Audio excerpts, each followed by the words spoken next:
I said before the break, Marc has very kindly agreed to moderate another roundtable around AI, and this time, Marc, will be focusing on how radically AI will transform the well-established art market. So, Marc, I hope you're here. Yes, you are. I see you. And I will let you introduce your panel members. So, good afternoon again. This will be a very different panel for several different reasons. We originally, just go a little bit behind the curtain, we originally discussed doing one panel about AI because we thought it was such an important topic in relationship to art. And then I said, actually, I'd be willing to moderate two panels because I think AI as it relates to creativity and AI as it relates to the market are different things. And it's not just because of this eternal tension between commerce and culture, and it's not just because I didn't want to have 7 people on stage, but it's also because I think while artists have tended to be embracers of new things, have always tended to be, sort of avant-garde and embraced whatever was coming across, the business of art is, frankly, often quite slow to adapt to new technologies. I mean, I think it took a whole pandemic for people to start thinking about how to use online platforms and how to use video. And I think my panelists today are people who I think represent institutions that were actually very good in that pivot, very, very quick to pivot in a strong way. Dirk Boll, who's here to my left, is the deputy chairman of Christie's, an institution which he's worked for literally for 25 years, like a quarter century in one place, which is a rare thing. But also I think gives you an enormous sense of history, which I'll ask him about in a moment.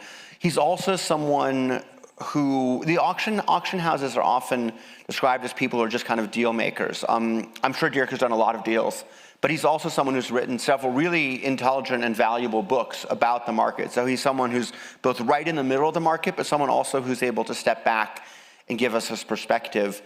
Ariel Hudes, who is joining us virtually. I see her here, but I don't see her on the screen behind me. If someone could fix that. Works as the head of Verso as part of, there she is. Now she's 20 feet tall. Or we're 4 feet tall. Anyway, so Ariel is the head, I would say, of the most avant-garde unit within Pace Gallery, which most people would consider as the gallery that has most embraced technology, both in terms of things like setting up a unit to deal with NFTs and other forms of technology, but also in terms of actually going to, setting up for a while a gallery in Silicon Valley, and Marc, who's the CEO of Pace, also set up an entity called Superblue, which does large-scale immersive experiential spaces, or has a space in Miami. I just joined the board of Superblue yesterday, so I know this looks like a very weird mix of things, but this was not intentional. So it's great to have Ariel with us here. It's great to have Dirk with us. As with the last panel, I'll start with a question to each of them, and then I have some more general questions. Then I hope to have some questions from you. Ariel, I'm going to be a gentleman and say ladies first. So I'm curious, for you, sitting within one of the bigger galleries out there, and certainly one that's embraced technology heavily, how do you think about technology in the art world, and more specifically, the role that you see AI playing with your artists and with your business? Sure. Well, Marc, thanks for having me. Art and Tech, thanks for having me. Sorry to not be there in person. I'm expecting a baby in a couple weeks, so I'm here in New York. But thank you for having me digitally. The thing I'm most excited about on the AI front is how artists are going to use AI, and that's at Pace Verso. How we're engaging with AI the most is talking to artists who are already at the forefront of using AI and starting to produce projects that use AI, but also as we've now made sort of our bread and butter at Pace Verso, working with artists who have traditionally been in more traditional mediums, painting and sculpture, and talking to them about how they're going to integrate new tools into their practices. So as always, to me, it's most exciting to follow the artists. There are also, of course, ways that AI will impact us in the office. We use AI to take notes. I'd like to use AI to think about how to better reach clients, how to reach clients with art that they're very excited about, how to connect artists and clients.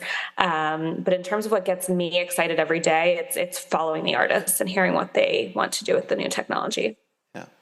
Just as a follow-up to that, based on what you were talking about, do you find that PACE is kind of serving as a knowledge center that artists are going to? Are you kind of walking artists through the possibilities? Are you essentially, do you have a kind of person or unit there that says this is how AI works and this is how you might want to think about using it? Yes, that's the role PACE Verso plays. And for the last 2.5 years, we've played that role more with Web3 and with generative art. But through working in those areas, Web3 and generative art, we've really built a playbook of what it looks like to talk to an artist about integrating new technological tools into their practices, and to talk again to painters and sculptors who have not historically used tools like that. So we've produced a generative art project with Loie Hollowell, with Tara Donovan, with Robert Whitman. So we've gotten very comfortable having those conversations, and I think we'll continue to have more of them and are starting to see interest in having those conversations around AI. Maybe you could talk a little bit about the project you did with Lonnie, just to give a sense for the people in the room who aren't as deep in the art world as we are, sort of where she came from and what you did with her. With Loie. Yeah, Loie, yeah, sorry. Yes, sure. So Loie Hollowell, amazing painter we work with at PACE. If you don't know her paintings, please check them out. In fact, we have a Loie Hollowell exhibition at PACE Geneva right now, so see it if you can. Loie does beautiful sculptural paintings, and she is like a painter's painter. There's no technology. She's just in her studio painting. But with generative art, what you can do is you can write an algorithm that allows you to see an infinite number of variations on a theme. So we paired Loie with a generative coder, like a literal software coder, who sat down with her for months and months and translated the sort of standard format of one of her paintings into code, and then worked with her on all the different variations of that painting she would like to see. So for her, a lot of the variations were around color. They're also around line, angle, how different colors interact with each other. And then they completed the algorithm. They ran the algorithm. There were 280 final outputs, which were sold. But Loie also has the tool which she can continue to truly infinitely generate outputs. And what you'll see if you go to PACE Geneva right now is how that came back into the physical world.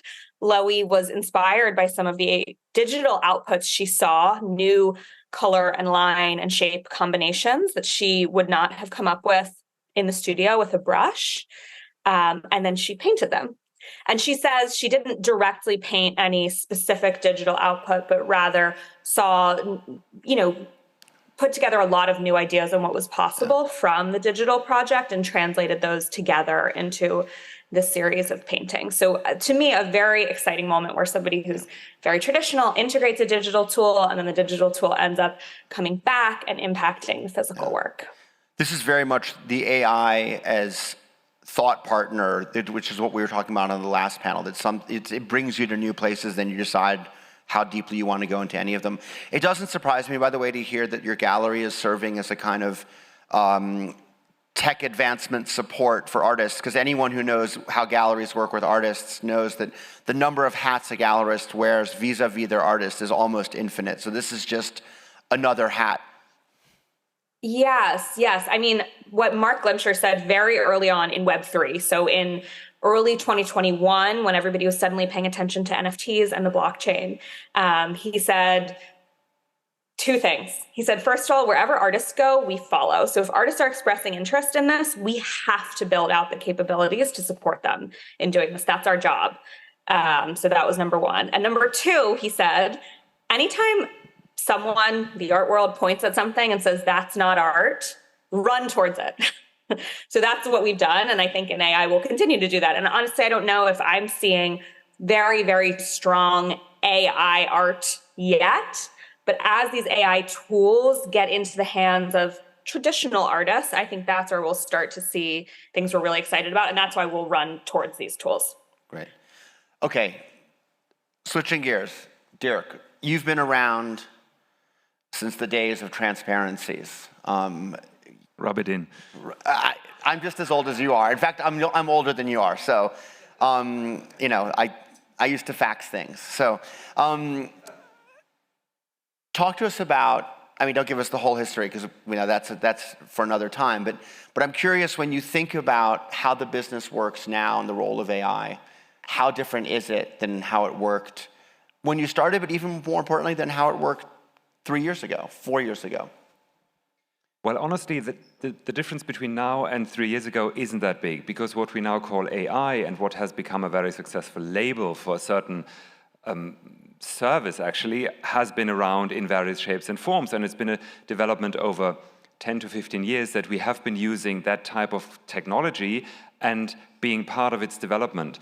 And as you know, in the canonization process, the secondary market plays a different role. So the question the other Marc said, when someone says it's not art, is not a question that actually drives our business. A 21st century auction house sells cars and handbags. But when we sell art, we want to make a difference by having the best research, having the most information about an artwork, about an oeuvre. And this has become so much easier to identify, to research, to develop, to add to in the past 15 years. That was not the answer you wanted. No. It's totally fine. You know, do you see anything? I mean, now that AI is readily available to every single person within your auction house, do you see people using it creatively yet? Well, we are using it to prepare, say, cataloging and to put together information and to hold and work with information, data mining, all of that. Working with it, that is a different question. This is a question of cutting-edge contemporary art. We aren't judging, and it takes a while coming to us. Speaking of that, when I started 25 years ago, there was a gap between the primary and the secondary market of about at least 10, if not 20 years. That's all gone, and you all see kind of the famous wet canvas in our sales.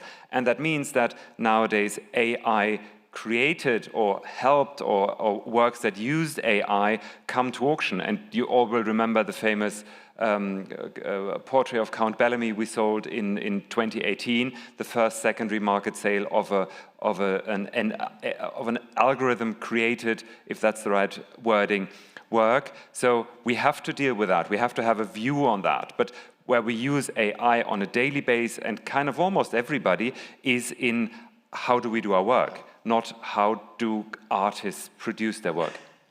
So traditionally, and I'm one of the people who've said this, the art market has always seemed to be one of the most intensely personal businesses. An artwork has the name of a single person attached to it. Often, a gallery has the name of a single person or family attached to it. Certainly, it's associated with a single person or perhaps a partnership. The collectors who buy are, for the most part, buying with their own money, with their own, personal money. It's disposable income. There are people who invest in art, but I mean, generally speaking, people are buying something that they like for very personal reasons. So it would seem that the relationship between the auction house and the collector, or between the gallery and the collector, is very hard to use technology. But I'm sure, given the scale of Pace, which is a very big gallery in comparison to other galleries, and certainly given the scale of Christie's, that you've thought about and in some cases deployed technology, including, I would assume, AI or text generated by AI, to interface with clients. Are you willing and able to comment on that? You want to start, Ariel? Or shall I and you fill in my gaps? You please start, yes. So I see that as a bit of a risk, because we are all kind of constantly broadcasted that stuff that looks personal on the first slide, but actually a nanosecond later you realize this has been sent out 20,000 times today and will be sent out, etc. So in a way, AI is the enabler and makes you whatever, the information popping up, but you have to do the phone call, if that's an answer. Mm-hmm. Ariel? Oh, totally agree. I think mostly, Marc, I think what you're talking about are tools that help you write essentially in this situation, pitches or share ideas with clients. The AI writing tools that exist, I think in some cases can give a nice 50, 60, 70% start, but aren't going to get you 100% of the way there to send the type of note that we would want to send to a client we work with very closely to really talk to them about why we think an artwork is right for their collection. We're launching Verso is launching a Marilyne project on Monday, and I was writing to a handful of Verso community members about the project yesterday and realized I was not using AI to support those notes I was sending out. It's really my favorite part of my job, I think, is thinking about why an artwork is right for a collector. It's not something I'm excited to outsource, frankly. I like doing it, and my hunch is that a lot of people who are in sales positions, that's what they enjoy doing. So yes, there's possibility for AI to help with a little bit of the legwork, get it going, but that personal touch and that like matchmaking, I think that's always going to be the special sauce you're getting when you work with somebody to personally help you build your collection instead of going shopping on your own. Well, sadly, I would hold against that. I'm with you because I think the personal touch is that what we like and what's the fun and the seasoning of it. But sadly, social or technological development is not interested in what we like doing. It's interested in what can be replaced or what can be bettered in a sense.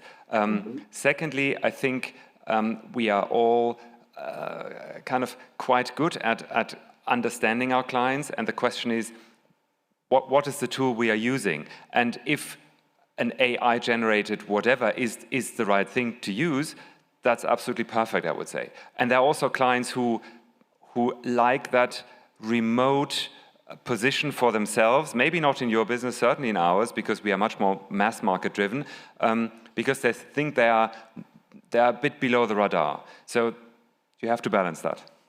Yes, I think if I can respond, I think I completely agree that the progress of the technology has absolutely no interest in what I like doing in my job. The technology will move forward, and big businesses will utilize that technology in all sorts of ways.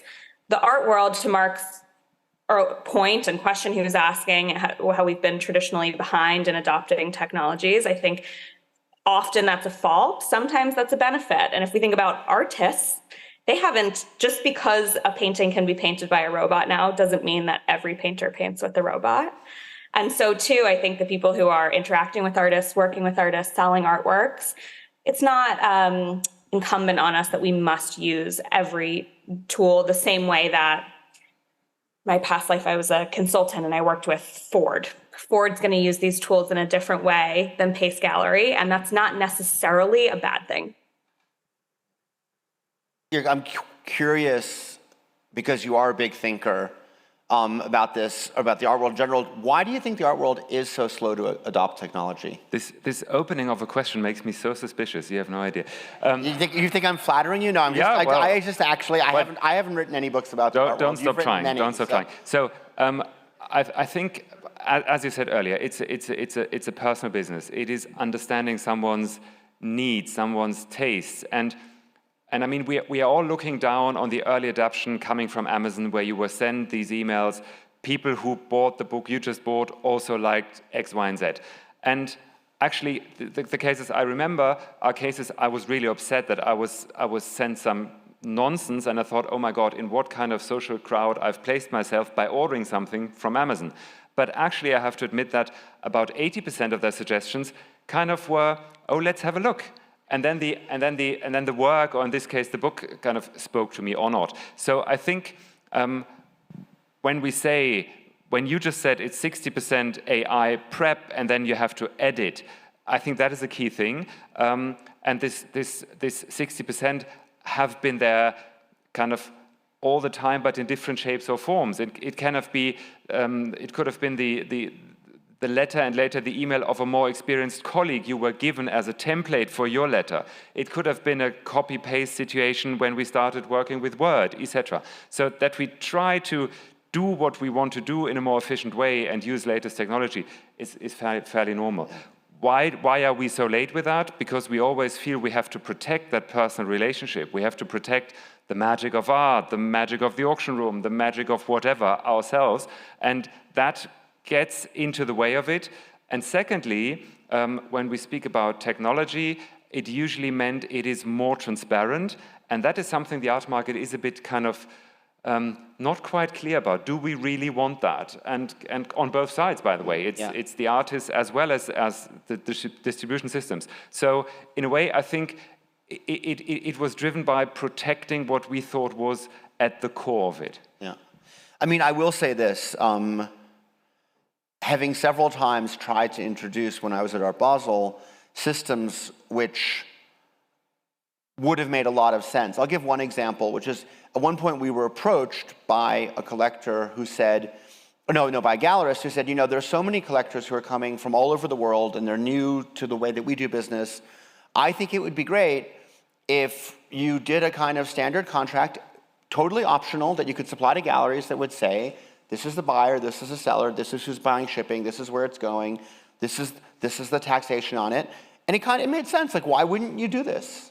And when we tried to put this forward, I immediately got the sense from galleries that they felt like anything which might make the collector even hesitate to buy would be scary. And I think whether you're talking about technology or transparency, like any change in how things work, I think is judged to potentially affect what can be a very fragile purchase. Yes and no. So the aspect of being late helped us in all that kind of anti-money laundering process, because when we put ourselves under the jurisdiction, and now our industry is anyway, but like 20 years ago, people were rather upset being asked to show their passport, etc.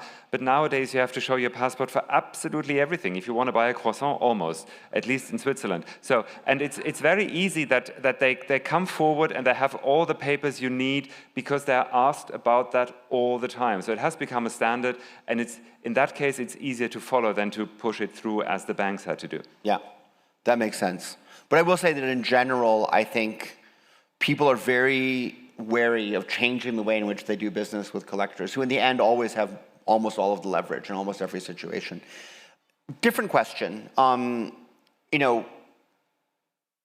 lot of, let's call them the lower level or entry level jobs that people used to do in galleries or auction houses, answering random inquiries that were coming in over the info@pace email, or translating text, or doing basic research about things, or writing, very basic wall labels for auction rooms. All of that can be done by AI. And so my question I have is, the three of us are probably fine because we're at a certain stage of our careers, we have a certain knowledge and network and all that kind of thing, but like, where will our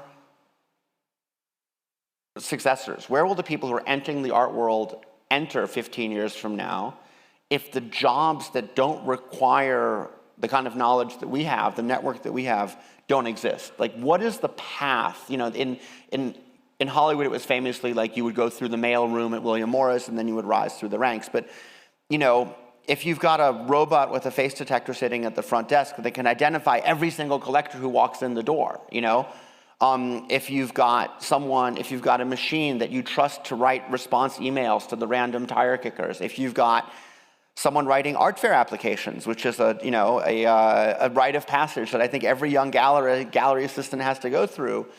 Where do people start in this business when those jobs disappear? Any thoughts on that? Yes, it's hard to tell if you're looking at me, but do you want me to start? Yes, well, I'm looking at you on the stage, but also, yes. Okay, great. First of all, I'm glad to know you think we're safe. That makes me feel good. Yes. Second, I'll say... He means we are old. It's not a compliment.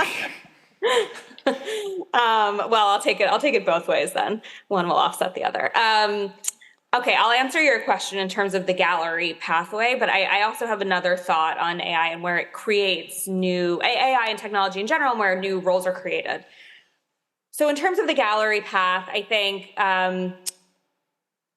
the examples you gave are great of how technology can replace the work that's done by people in the gallery. However, I think to come back now a third time to this idea of AI gets us maybe 60% of the way there, and that's not 100%. Really, what we still need will be the strong communicators, the really insightful thinkers who can take something and get it to that 100%, really do the final personalization, probably have the interpersonal skills to understand what personal relationship is required and what the personal touch is that's required. And I think that's something that I mean, I already see in my business and my team that is, maybe like less of a focus in a new generation, like a Gen Z that's focused more on quick communication through technology. They don't emphasize as much precise, clear communication driven by a person. And I think there's no way for technology to totally replace that. So the people who are great writers, speakers, and thinkers, I think will still have a place on the team. So that's one thing on the gallery side.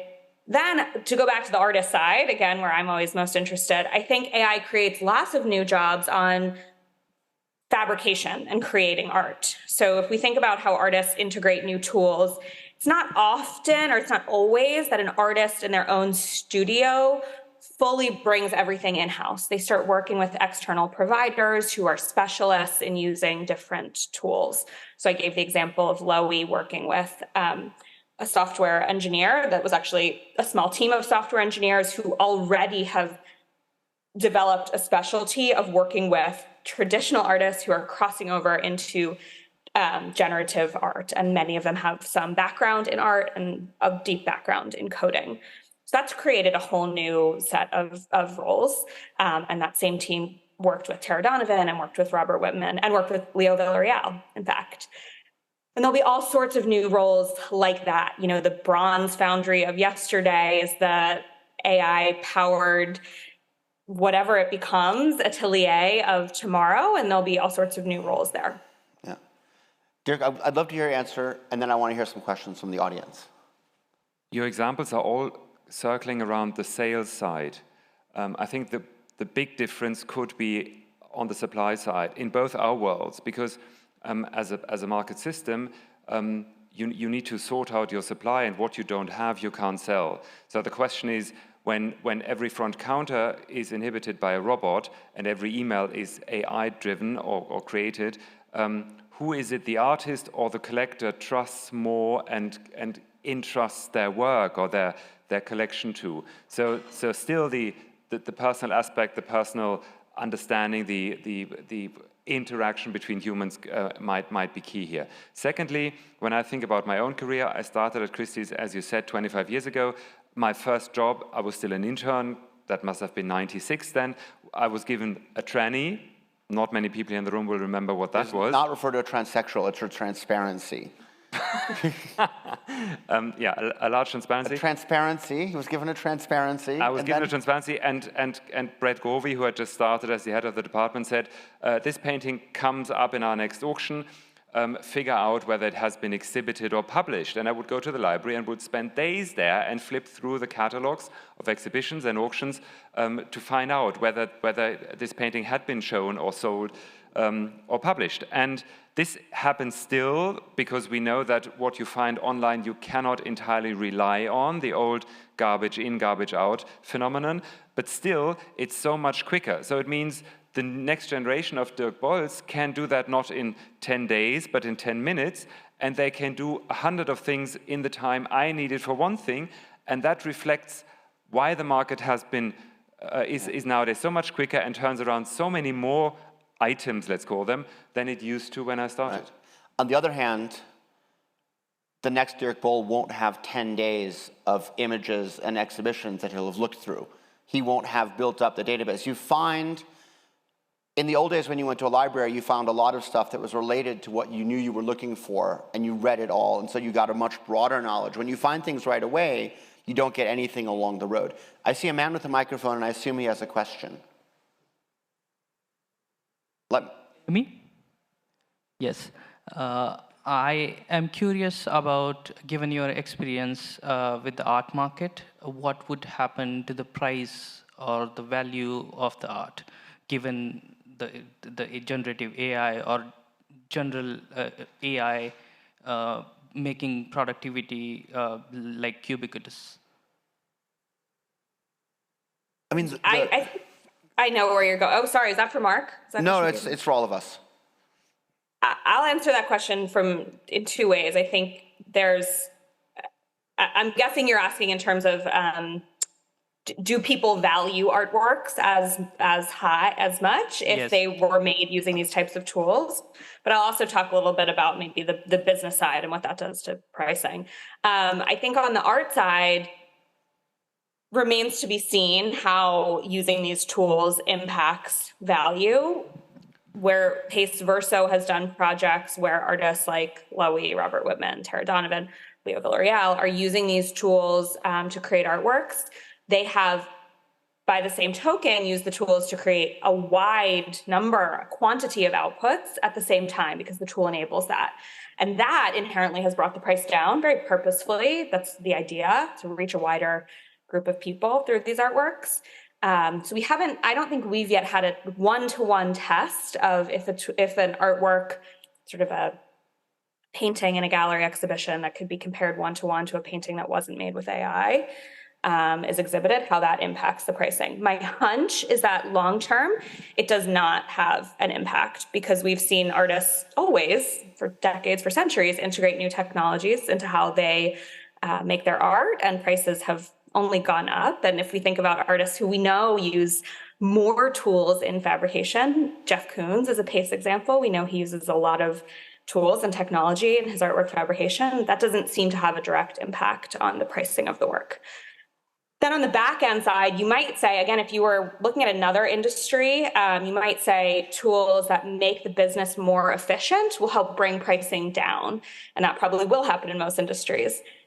In the art world, again, we've been integrating tools that have helped, make the business more efficient for decades, everything digital, and pricing has only gone up. So I'm not sure that the art world follows the same trajectory of other industries in that way and in many, many other ways. Just parenthetically, then I'll go to Dirk. In the art world, when an artist's work isn't selling, you don't discount it. You either drop them from your program or ask them to make things at a different dimension or material. There's no supply and demand, in the classical sense of prices dropping, except at auction, which is a much more honest view in that way of the market. Well, yes, but also the auction houses try to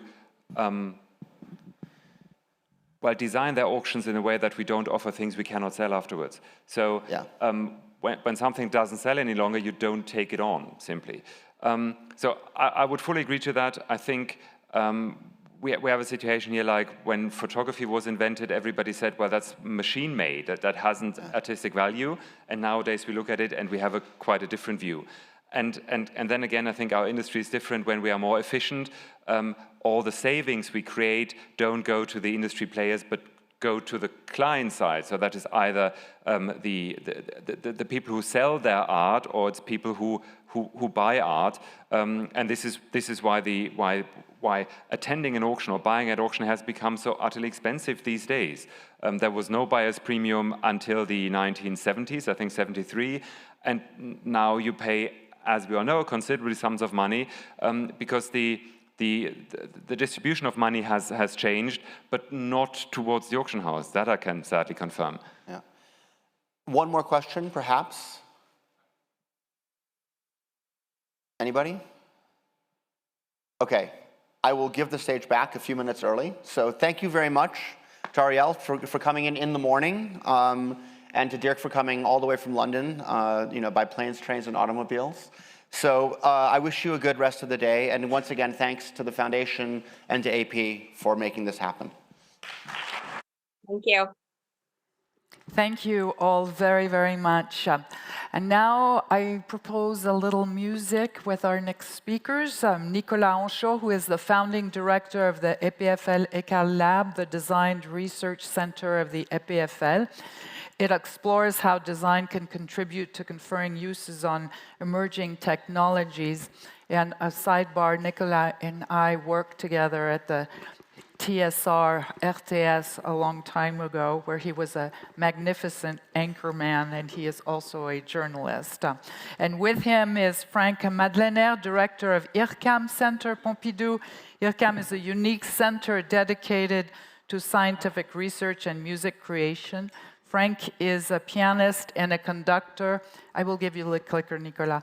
He was artistic director of the Ars Musica Festival in Brussels and artistic director of the Musica Festival of Strasbourg. I just look for the clicker for the... that's perfect. Thank you, Muriel. So nice to be with you. Hope that you still have energy. We had a really nice meal and a nice also pause. So I think we're in good shape to continue this afternoon. So Frank, really happy to be with you this afternoon. And it's really about sound. We didn't spoke that much about sound. And I think that's a bit a pity. There were some elements, but we're working in my design research lab a lot about visuals. And at the end said, we should put sound because we feel this importance of the sound. And then we usually don't have the same budget that for the image and thing. And we just forget the capacity of sound to bring this dimension to art in general, especially when it's about multimedia. So IRCAM has an incredible leadership. We have been working on some project with IRCAM together for the European Commission, artist residency.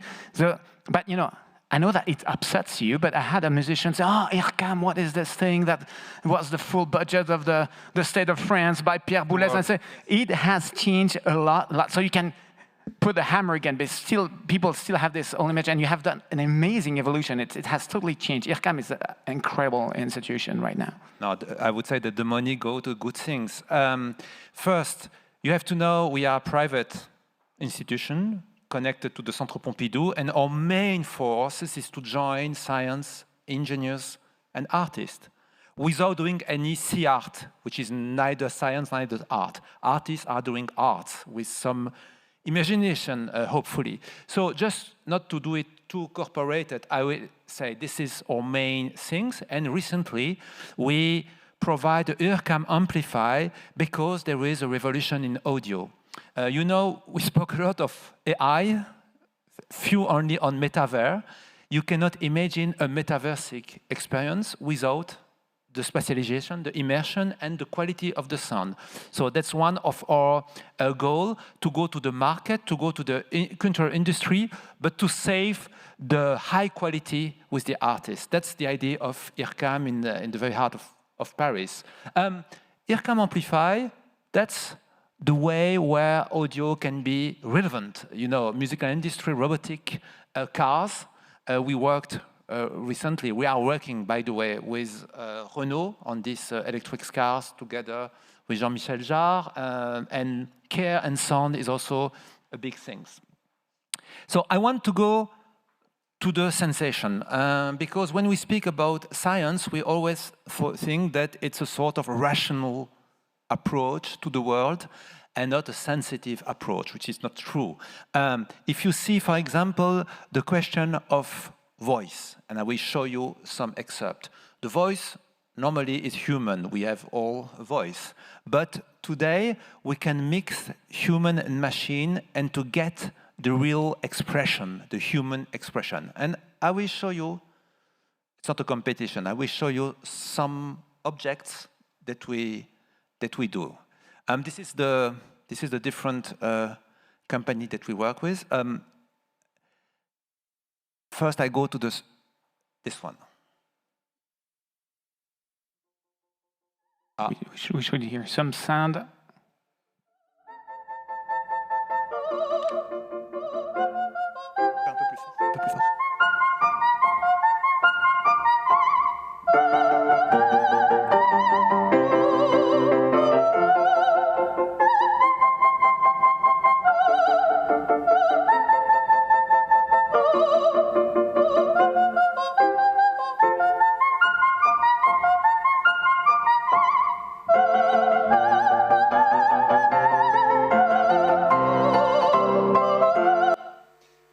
so you probably recognize the Queen of the Night.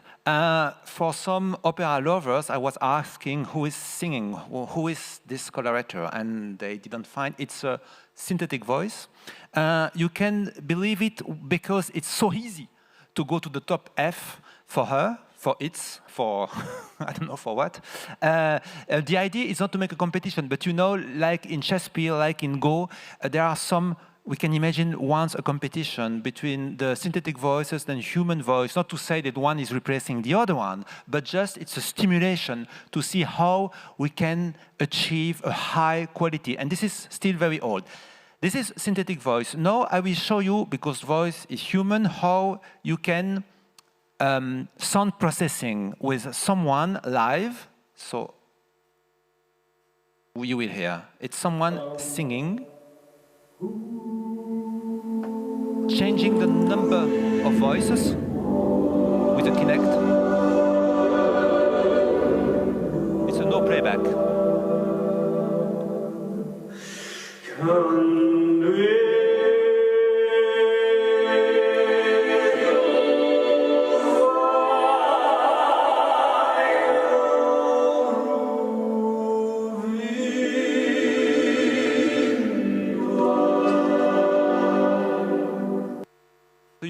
You can see with just the simple transformation how we can deal with performing art, which is the living art. It's possible to integrate, as you know, in the Greek tragedy, you had the mask, and today the mask is probably the microphone plus the soft plus the sound engineering. So in fact, here you're really complementary or quite different approach, because I was at SIGGRAPH this summer, and most of the thing is text to speech, and everything is automated. And here you re-empower the body, and you extend a bit like Gilles Jobin is doing with his dancer. You have real people doing the work, so you can really feel the difference here. Yeah, in fact, it's a conversion. It's you go from human to human, and in the between you have the AI, the processing, and exactly for this aspect, we did it with the newspaper Le Monde. They were asking about this iconical appel of the June 40, you know, de Gaulle was in London, and he was make a speech on that day at the BBC. There was no archive, but the Secret Service from Switzerland were the only one to write in German, which was bizarre in a way, but to write in German the transcription of the speech of Charles de Gaulle. From this text, we transfer it to French, and with some historian, we get the right text of the right appel of the 18th June. And it gives you, I will show you in a small, it's in French, but I hope you will understand the process with AI. La fabrication du clone vocal du général de Gaulle pouvait commencer. Première étape, faire répéter à l'acteur François Morel une vingtaine de minutes de discours du général de Gaulle.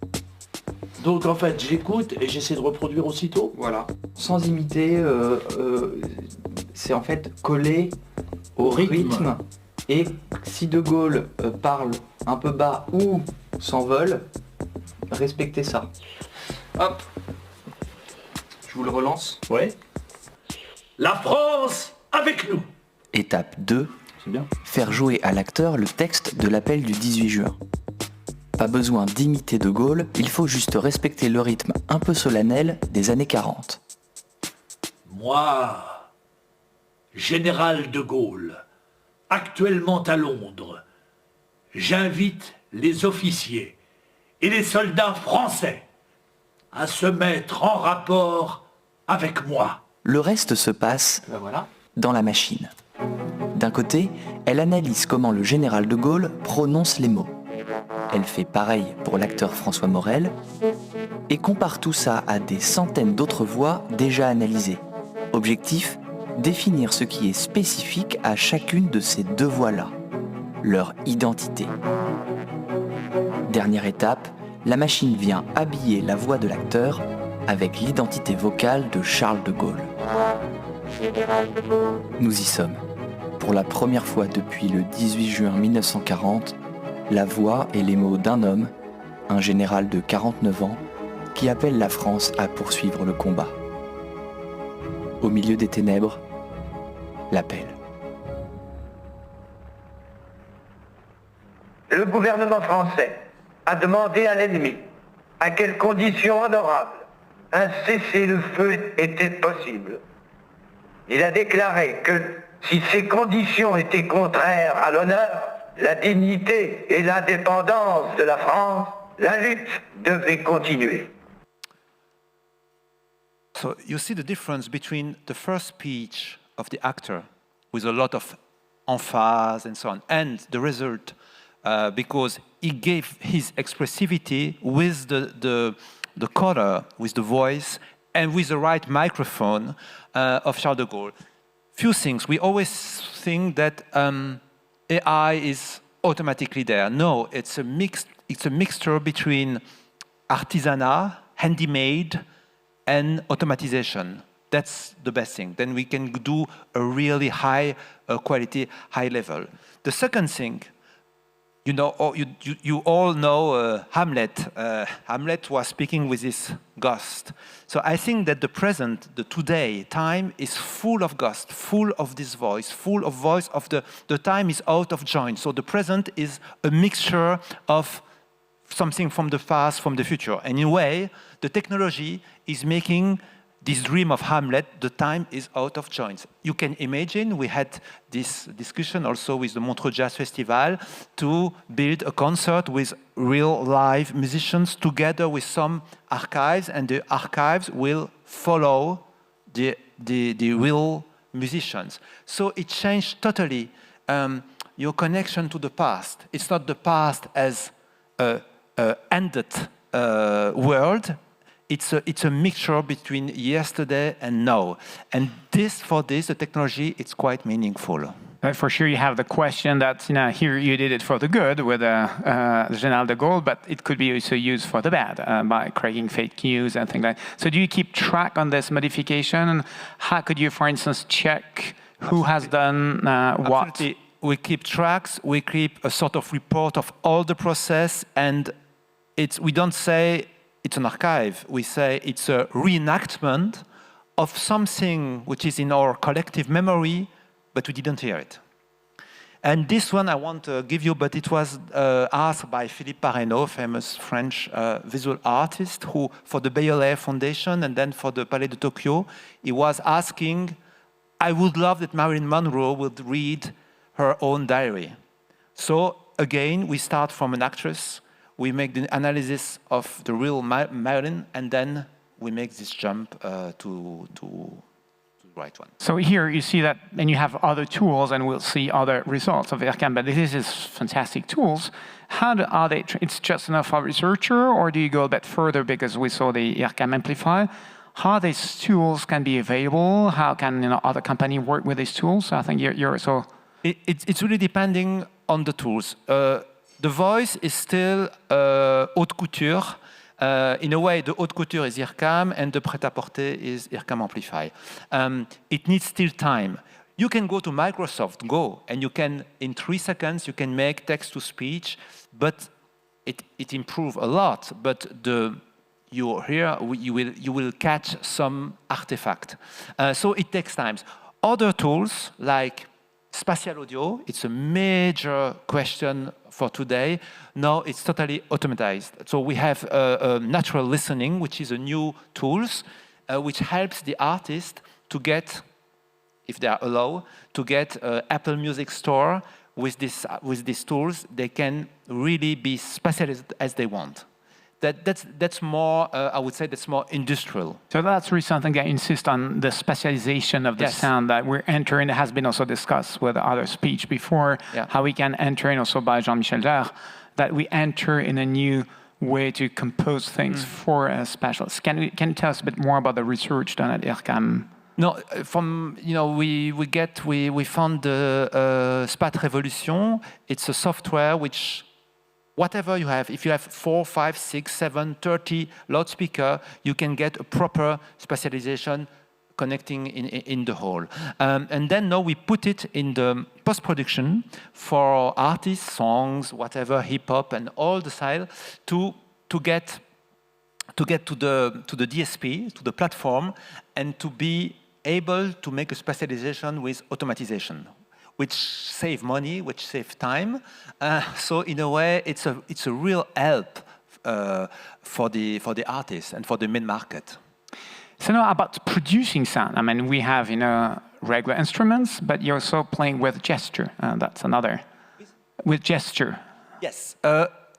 We spoke about voice. We spoke about space, because the sound is always connected to a space. And then what I'm doing here with gesture is a part of the human habits. And we make connection sound gesture, which is quite exciting. We have Olympic Games, apparently, in Paris soon. So it's fun also to develop the relation between gesture, sound, and interactive process. So I will just show you a video.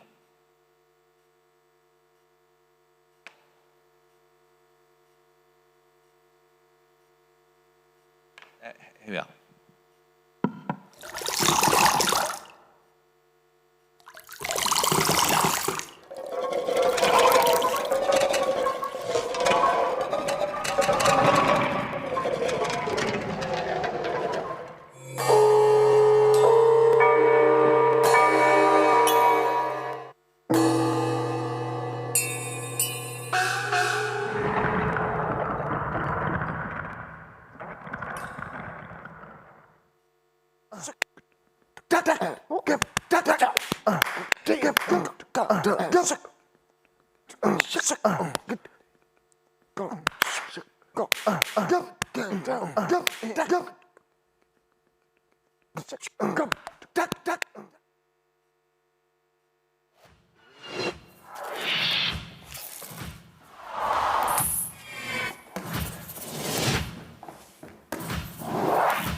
See, it's the last one, Alexander Schubert. It's quite challenging to be called. He's a great young composer, Schubert, and he's a composer of today. He's 35, so he wrote a score of gesture, and from this score of gesture, you get this music, the light conducting, everything is connected to the gesture of the musician. So that's some of the possibility we can reach today. On the previous slide, it was also about sound design, but I think because often we look at the composition, at the art piece, but you mentioned with Renaud, but I've seen many of the works where you try to, for instance, to bond two different mode of perception, for instance, sound with perfume, sound with wine. So can you explain us a bit how you bring these different worlds together? I know that it's quite complex to make something really convincing and meaningful. Yeah, it's the dream of synesthetic. In a way, how to get it pragmatically. With music, it's hard to give words, but we can find an agreement to say what is a strong, robust, supple, sweet sound, and then we find a list of words. For example, in wine or in perfumes or in whatever, and then in music. And if you find this list, this lexical, you can start to have a interactive sound design. And then you can really agree on some... if you go to Reims, there is a very nice place, Krug. You can go into the cave of Krug, and you will see that les vins clairs, you don't drink it, but everyone has a sort of a little music which gives the characteristics. And the people who are really able to find the names, they make the connection between the sound and the tasting. We have seen also that between, we had this COVID time, and if you want to sell perfume on internet, it's difficult. If you give a sort of correspondence of the sound, of the perfumes, you can give a rough idea of what it is. That's the thing we are working.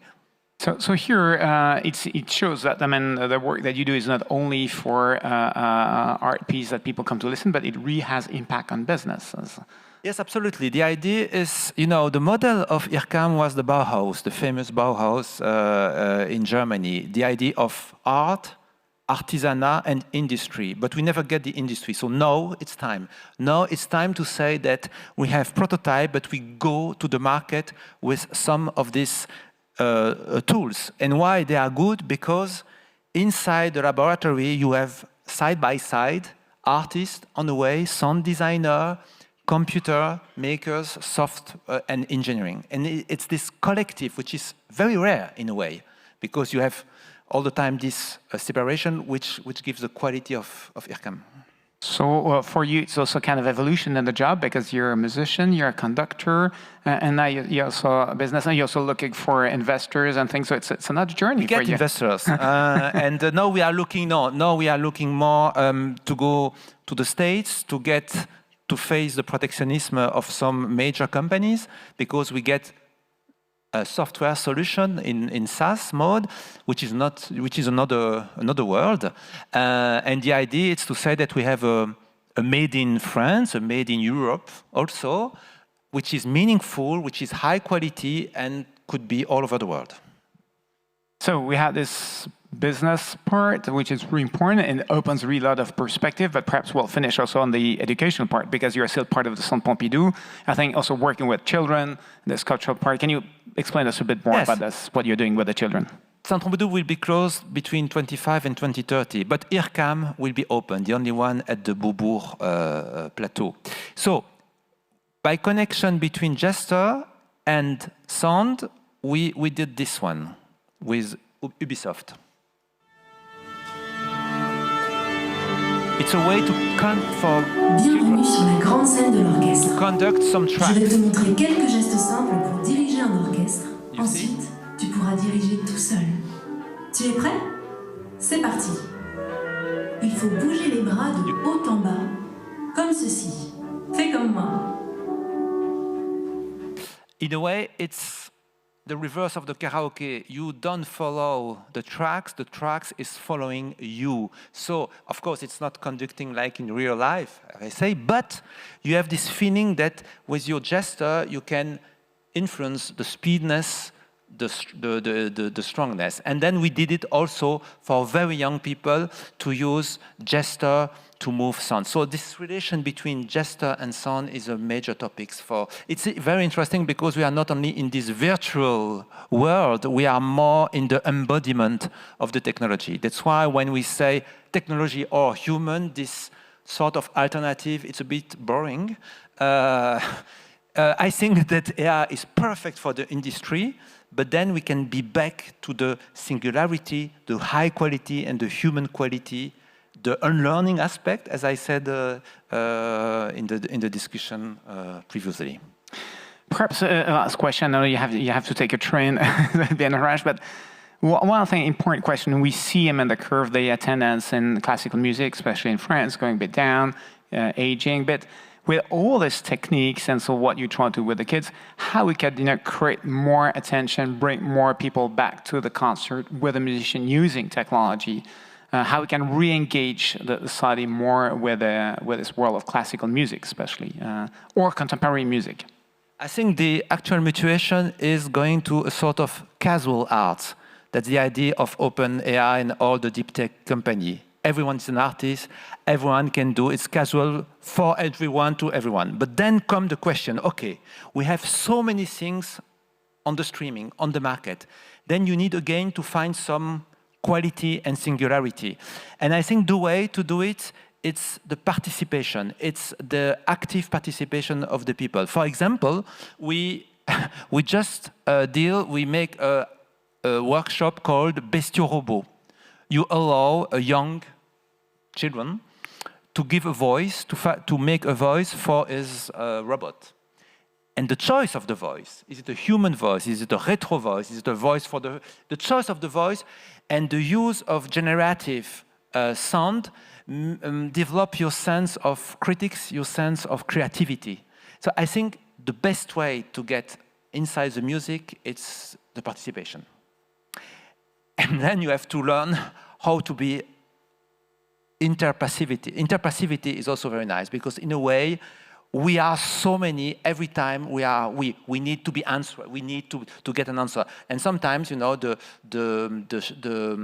artistic shock comes by receptivity.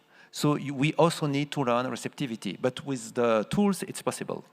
So just to conclude, to make things clear, you have tools that are kind of experimental tools, and they are quite easy and really, I mean, to have the fares per year is very low. Can you tell us a bit? And then you have the professional products. So you have Absolutely. IRCAM is more the professional, and IRCAM Amplify is more. For example, IRCAM Amplify get an apply for teacher. I'm speaking, and the apply will say, in 2 weeks, your voice will be really tired. It's also good for politicians and for presenters. And then it gives you some indication of what you could do, what you should do. So it's this kind of casual tools that we are doing with IRCAM Amplify, which is also quite important for us. So we'll check on your website to see all this fantastic tool. And thank you for coming. We'll not speak too much. We'll preserve our voice. We don't have your tool, but still. So we'll skip all these few minutes of advance. But and so thank you very much for coming from Paris. And invitation. Thank you for a new project. So I previously introduced Nicolas during his discussion with Frank, but I did not tell you that Nicolas recently returned from Los Angeles, where he was the Art Papers Chair of SIGGRAPH, the premier conference on exhibition on computer graphics and interactive techniques with 15,000 participants. And he was named Global Diplomat Chair for next year's conference, I'm getting a little tired, which is really quite an honor. So, Nicolas, you will give us now your thoughts on art and culture, or culture for innovation. And I think you're going to hear that he has some pretty strong ideas about tech-driven innovation and what it means for our world today and tomorrow.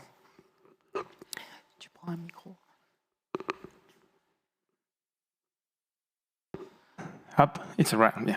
Thank you very much, Muriel. I don't know if I should stay perhaps here, just to avoid to don't mix up with the screen, or, yes, perhaps it's better to stay here. So you can at least see the picture, which are perhaps more interesting than myself. Yes, first we discussed with Nathalie, it was really with the AI thing, and I said, yeah, we had a lot of AI already today, AI, okay. So perhaps we can go, as it's the end, and some of the courageous people stay until the end. That's great. Thank you very much. We could go perhaps to one higher level. So now, in fact, what's the role of culture in innovation? We had listened, and it was also a discussion I had with Patrick Abicher. I used to work with him during 8 years at the presidency of EPFL. So, yeah, okay, you bring tech to culture, but what about culture for tech? And here, you'll see it's not just about doing something nice for the planet, it's also about huge business and opportunities. So just to show you how we look at technology globally.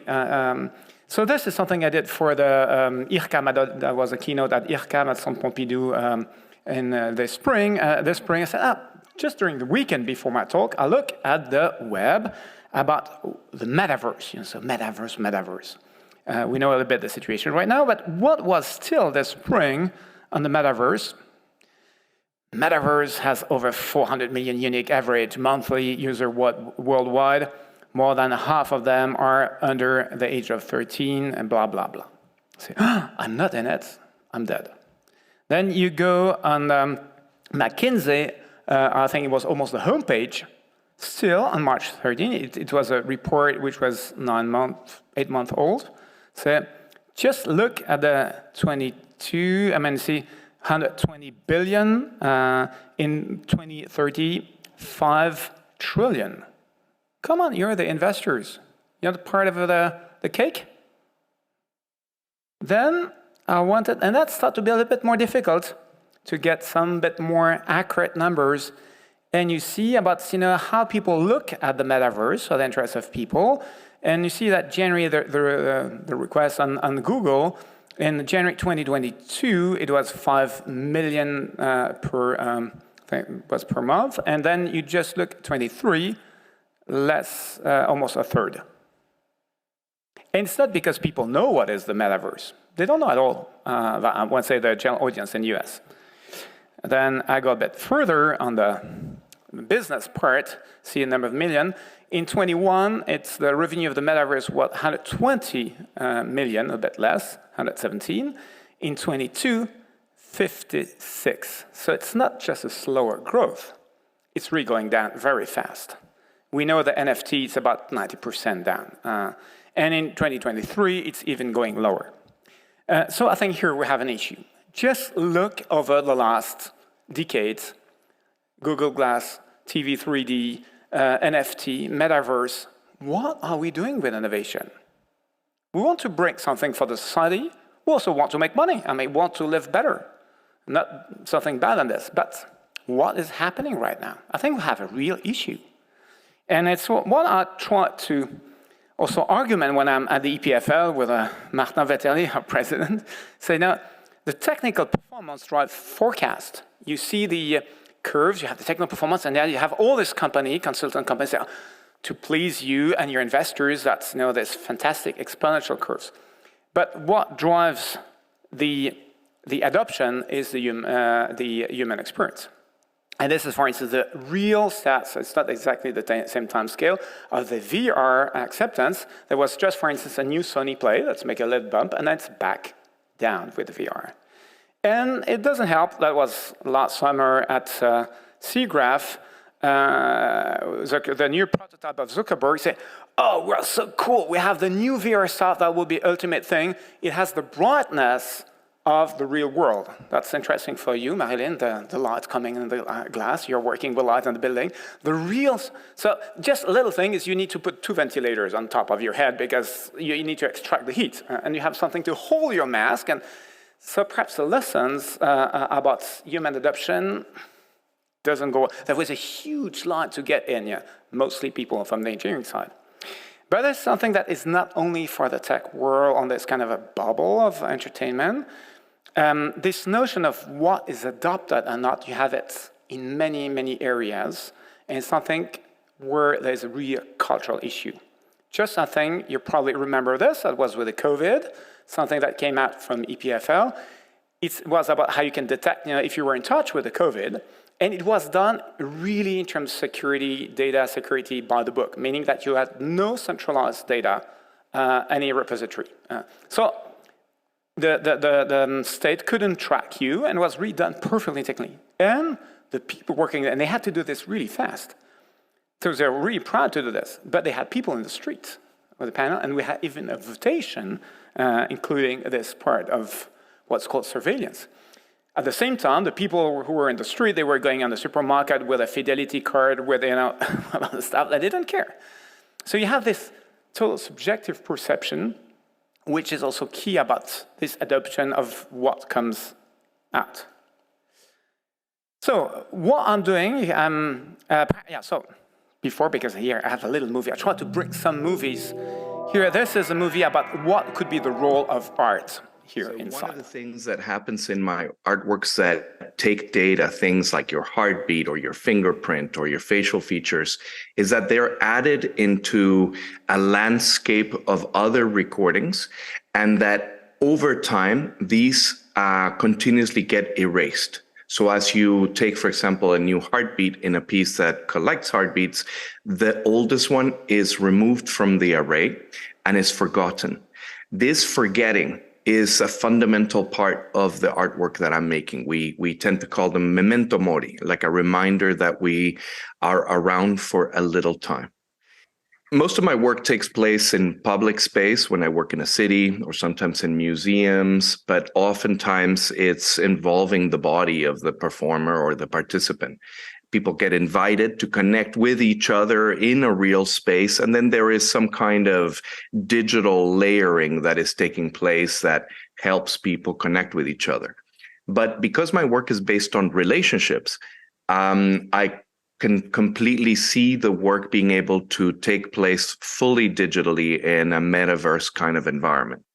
how to make a metaverse that really matters to people is all contextual. I have seen incredibly sophisticated realities of interaction, for example, across the US-Mexico border, with people working exclusively in a WhatsApp group.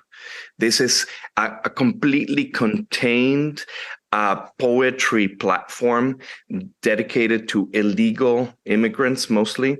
They've created a completely cohesive, very diverse group of poetry that, you know, it's invitation only, and that takes place just with characters of text. So to me, that is an example of something successful interrelationship created at a distance with a certain degree of anonymity with an economy of means. But what pushes this, what makes this cohesive, is a shared reality that they all have, you know, sort of crossed into the United States, and they have this shared reality. So if you have a context like that, the communities that arise are extremely robust because, you know, they come from a shared experience. I think that oftentimes when we speak about the metaverse, part of the problem is that people speak about it in a very, let's call it Californian way, as this kind of frontiersman mentality of almost this cowboys that go and colonize the new space of cyberspace. In fact, you know, 30 years ago, people like John Perry Barlow would speak about the Declaration of Independence of cyberspace and stuff like that. And though that's all lovely, it's also extremely based on this Western ideas of colonial capture and extraction and opportunity. I think that art has a big role to play in the development of technology because it criticizes it, because it makes fun of it, because art typically asks questions about mortality and revenge and hormones and sorrow and mournfulness and love and all these things that are fundamental to bring into these platforms that tend to be quite corporate. They tend to try and just benefit from, you know, monetizing communication. So I think that art has a role to play in the technologies of the future, because without art, these places will be wastelands.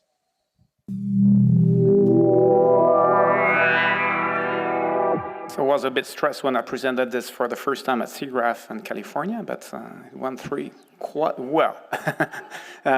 So you recognize Rafael Lozano-Hammer, this famous Mexican-Canadian artist, and we did this interview with Vinca Engelhardt. Some of you know her, and we did this read together.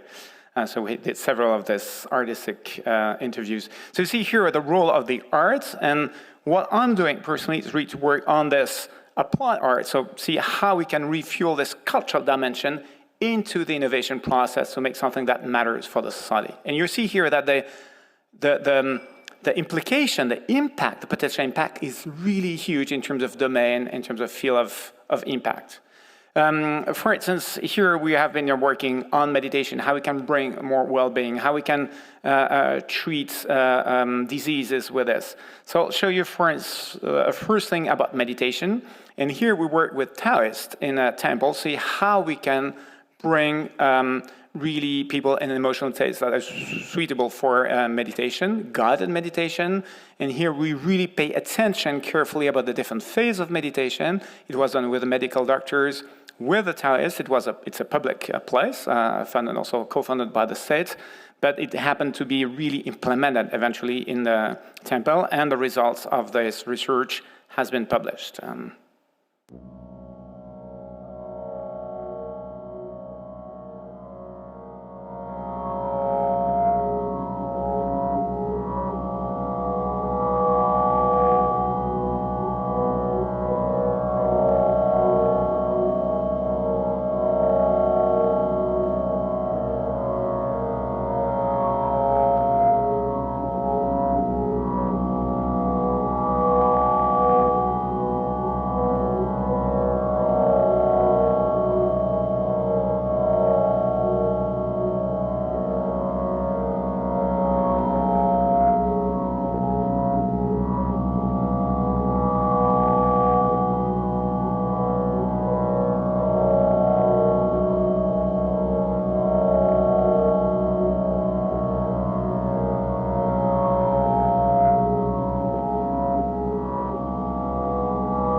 So the thing is, we have at the lab, we have these engineers, we have designers, but we have also psychologists. So we did quite extensive observation, qualitative, quantitatively, to see in what sense it really helps meditation, advanced practitioner, new person. And what is really special here is that we help with real time biofeedback, not only individual people, but we also are able to induce collective meditation pattern, which is really tricky, even for the people who are not into this environment.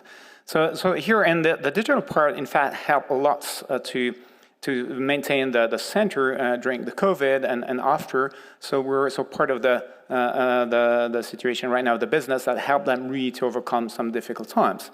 But then we also bring this cultural dimension into real therapies. Here, for instance, we work with the University Hospital of Zurich to cure tinnitus. Tinnitus, a lot of people have suffered from tinnitus, and we can just learn to live with it if you have it. So that's really kind of sad because it's produced by your brain, not by your ears.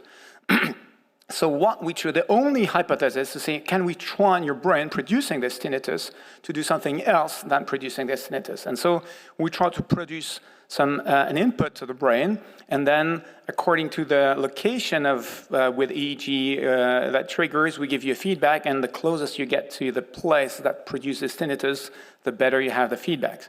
So the medical doctors first get just scales 1 to 9, and that was not very exciting because you need to repeat this therapeutic process over the time.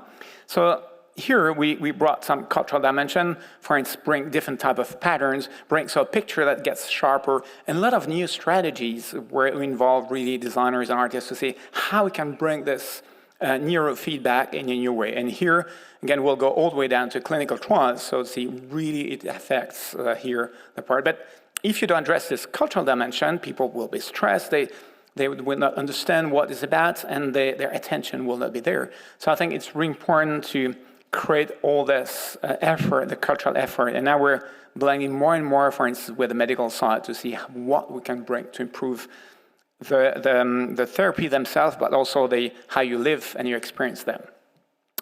I think what is also important is also about sharing the knowledge that exists, and I'll give you another example.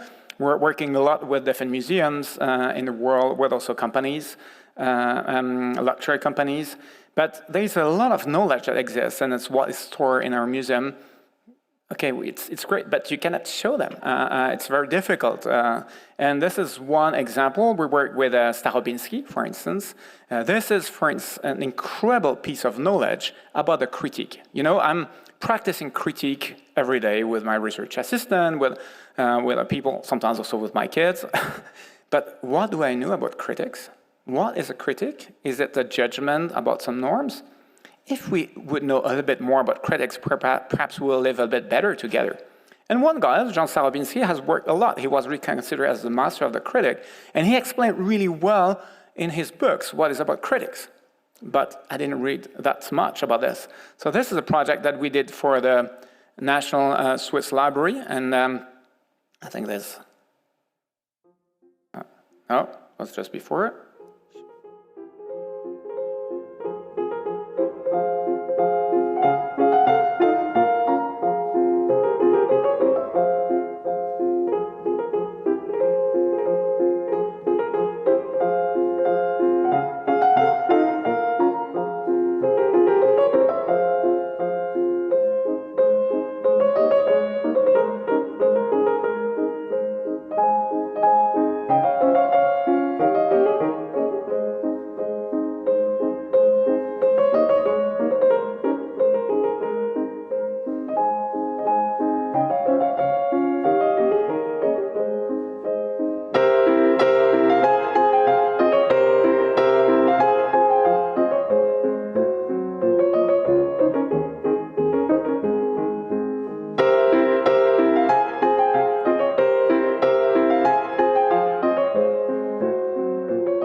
So we think if we can help to share a bit better the context from the notion of what is a critique and these authors that are really tremendously important for society, perhaps we'll help the world to live a bit better. And there's also, again, business to do with this, because it can be spread much wider. But one thing that I would want to insist, sometimes I'm a bit disappointed because as soon as it's about digital innovation, we just do, some little workshop, ideation, hackathon, and that's it. And when we have kind of technical investigation, then you have time, 2 or 3 years, to understand what is really the question, to look at the literature, to make your experiment, to observe the impact, and get some answer and some knowledge that you can replicate and see what is really happening, what matters. And when it's about the human perception, especially with the digital, or creating new experience, it's done in 2 weeks. In fact, we don't know what was before, we don't really know what people perceive, and we don't have knowledge for the next experience. I saw many, many failures about this, and I think it's a bit sad because we don't learn from one project to another. And the message that I want to bring through, you can come to my lab. We have, for instance, an experiment that we have now for 12 years with the Moderator. It's still not obsolete. If you take the time to understand what are the key factors of adoption, it's not true that digital gets obsolete. Why? Because you address the content. It's the content first, and the content doesn't get obsolete if it's good content. Whereas if people just come to see a cool interaction, something funny, then it's cool, but it's cool until you have the next joke or the next tech coming. And I think we need to take a bit more time also on this to understand this. And there will be also a return investment because you know what creates adoption, on what you can build the next experience, and you can progress, and you can have solid impact. It's what we're doing with another watch group, where we have now installation around the world, and it's disseminated everywhere. And we started quite a long time ago, but now it's getting really solid, and they continue to do it. So you have real long-term impact, which I think is also good, also environmentally, because we don't create industry or factories to create something that will be obsolete in a couple of months. So the most recent work that we did, and we can still see it at the platform, the Photo Élysée Museum, it was really how you can show photo books. That's a very difficult thing, close, open, how you create another experience to experience the photo books and to show it differently. So that's really right now implemented. What you can see here is and we can go closer to the experience, we never use the digital to recreate in a fake way the physical world. We act complementary. Here you can look, you have a double page of one photo book, and you see the other page, the context, you see the sequence around. But in the sequence, we can analyze, for instance, what is the chaotic pattern of this sequence. And based on this, you can find another book that has the same kind of sequence, might be a totally another topic, another type of colors, but you can jump from one book to another and discover things, but based on a specific feature of this photo book. And this is interesting because it opens a new way to look at the photo books, and it helps people who don't know much about photo books to discover a lot of things if they don't know the author to search or a specific topic. So this is fully implemented at Photo Élysée right now until the end of the month. And for us, what was really important is to blend this into the physical photo books. It's not digital for the digital or the physical part. It's really to blend the things together, and that's really the full scenography, what people can lay down, they can look at books, they go to the installation, and we can create some really seamless things. And we continue to make observation right now about the cognitive impact on this installation and what we can learn, what will be useful for the next experience. And for instance, one of the next experience that we're doing, it will be unveiled in November fully, it's how we can use all this heritage to create a sense of belonging geographically so that we still have this collective identity in the area that we live. That's a big question because now it's getting totally splitted and we don't have this. So we are working with the Library of Fribourg. It's not a fake it. We don't use AI. And we make this with real cows. And one of the cow we learned it was called Nokia. It was one we have on the ear. But so here, for instance, we make tests also in the evening at the Comptoir de Don Didier with the farmers, but also with the intellectual at the library. And so bring all this population together, and we don't need to split people. We try to bring them together and again, hope to bring a better life. So I'll just finish about this thing. If you think that culture matters to build our future, then we can discuss. I think there is a huge potential. I try to show you to bring culture and tech to face big issues like environmental issues, health issues, cultural issues, sharing this heritage. And that's what is going on right now. So Photobooks is at the Photo Élysée. So I'm not only talking, but you can see something that has been done, and you can test it. Evoca is this digital platform. You don't need to go in the field with the cows. We'll have it at in Fribourg in September 23 at the university, open doors. Then we have you can be invited to our events in November. And we have also some publication in big conference, but in Denver next summer for the new SIGGRAPH conference. It's the biggest conference, as said Muriel, in computer graphics, interactive techniques. Here we'll bring SIGGRAPH for peace, SIGGRAPH for health, and SIGGRAPH for environment. So bring really this community to address not only special effects for Spider-Man, and I love to see Spider-Man with my kids, but also to bring things to build a better world. Again, I think we hope to have a big impact. We can show in some results that it has, and I think it's a common effort where culture has a huge, huge potential, and we need to work more together. Thank you very much.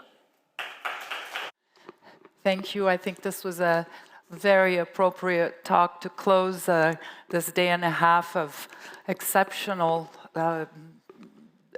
presentations, some speakers that made us all smarter. And thank you for staying today, because I know it's been a long day and it's Friday and everybody's got some place to go. So we really appreciate it. And I really want to say hats off to Nathalie and her team, because she's really the heart and soul of ArtTech. She really is. So thank you all. And I'm going to give the floor for the closing words to Professor Marilyne Andersen. Thank you very much, Muriel. Thank you, everyone, indeed, for staying so long. I will make sure not to get you to miss your train. Just to remind ourselves what we had today, we had an amazing series of eye-opening moments, starting with amazing creations and workflows that we got to experience with the latest tech at the service of culture or art discovery. We then went through promising startups that are paving the way to new interfaces between the real and the virtual world. After the absolutely mind-blowing show yesterday of cosmogony, we could dive into the artist's perspective in this panel. And then we heard from the lifelong experience of Jean-Michel Jarre, who seems to embrace very gracefully and willingly the digital transformation of the world. We had some very provocative and very interesting, rich panels on the threat and the potential of AI in the art world, on enhancing sound through gestures or through AI, expanding the perimeter of the possible voices, and of course the finishing with Nicolas Henchoz' very open talk about culture and innovation and how we can interface with it as humans. So, wonderful day today and yesterday. I would like to thank again our partners who made the event possible, Promotion Économique Vaud, Audemars Piguet, as well as Villars Tourisme and Villars Institute, Spiegler and Wyth, as well as 110 Industries and TA Swiss. I would also like to thank again, like Muriel just did, but first to thank Muriel herself, our moderator, Muriel Siki, who led the show for these last 2 days. Many thanks and congratulations, Muriel. Of course, the whole ArtTech team, and again, I don't think she deserves enough applause, Nathalie Pichard, for everything that she did to make this happen. And of course, you, our vibrant and resilient audience. Just to remind you that all the talks and the discussions will be available online from next week onwards. So, as a recap, ArtTech Foundation represents a community of over 2,500 people that has been further expanded these last 2 days thanks to the 6th ArtTech Forum. It's a foundation that pursues the mission of nurturing and expanding a network of curious minds at the interface between culture, technology, and entrepreneurship, and in supporting creative, innovative, cultural companies. So I think it's time to say goodbye. Thank you all again for your participation, and a safe trip back down from the wonderful mountains in Villars. Many thanks for your attention.